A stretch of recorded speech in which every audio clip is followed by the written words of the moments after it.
Long ago, in the land of Canaan, there lived a man named Abraham, a man chosen by God, a man who walked closely with him. Abraham was promised something extraordinary, that his descendants would be as numerous as the stars in the sky. But for many years, Abraham and his wife Sarah had no child. Then, in their old age, God fulfilled his promise. He gave them Isaac, the son of laughter, the child of hope. Isaac was Abraham's joy, his miracle, his most precious gift. But then came a day that would test Abraham's faith in the deepest way possible. God called out, "Abraham," and Abraham answered, "Here I am." Then God said, "Take your son, your only son, Isaac, whom you love, and sacrifice him as a burnt offering on a mountain. I will show you." What a command! How heavy those words must have felt.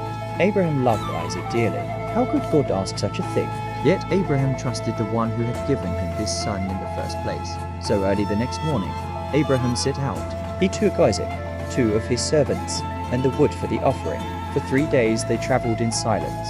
Imagine Abraham's heart during that long journey, every step a battle between love and obedience, between fear and faith. On the 3rd day, Abraham looked up and saw the mountain in the distance. He turned to his servants and said, "Stay here with the donkey while I and the boy go over there. We will worship, and then we will come back to you." Notice those words.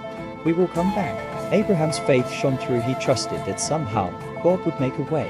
So father and son walked on together. Isaac carried the wood for the sacrifice, and Abraham carried the fire and the knife. After a while, Isaac spoke up. "Father," he asked, "the fire and wood are here, but where is the lamb for the burnt offering?" Can you feel the weight of that question? Isaac's innocent curiosity, not knowing what lay ahead. Abraham replied, "God himself will provide the lamb, my son," and together they continued. At last, they reached the mountain. Abraham built an altar, arranged the wood, and then bound his son Isaac and laid him on the altar. With trembling hands, he reached out for the knife to slay his son. But suddenly, a voice rang out from heaven. The angel of the Lord called, "Abraham, Abraham," and he replied, "Here I am. Do not lay your hand on the boy." The angel said, "Do not do anything to him. Now I know that you fear God, because you have not withheld from me your son, your only son." Abraham looked up, and there in the thicket, he saw a ram caught by its horns. He quickly took the ram and offered it as a sacrifice instead of his son. In that moment, relief must have flooded his soul. God had provided. Abraham called the place, "The Lord will provide," and to this day, people remember it as the place where God showed himself as provider. Then the angel of the Lord spoke a second time, "Because you have done this and have not withheld your son, your only son, I will surely bless you. Your descendants will be as numerous as the stars in the sky and the sand on the seashore. Through your offspring, all nations on earth will be blessed, because you have obeyed me." What a powerful story of faith and obedience. Abraham trusted God completely, even when it didn't make sense, and God provided a substitute, a ram in place of Isaac. This story points us forward to an even greater sacrifice.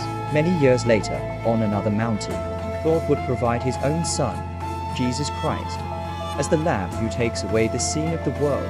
Just as Abraham did not withhold his son, God did not withhold his son from us. But unlike Isaac, Jesus went all the way to the cross. He laid down his life so that we might live. So today, the message is clear. God is faithful. He is the Lord who provides. And like Abraham, we are called to trust him fully, knowing that his plans are always good and his promises never fail. Thank you for watching our videos. Kindly subscribe to Gospel Motion YouTube channel for more interesting Bible stories.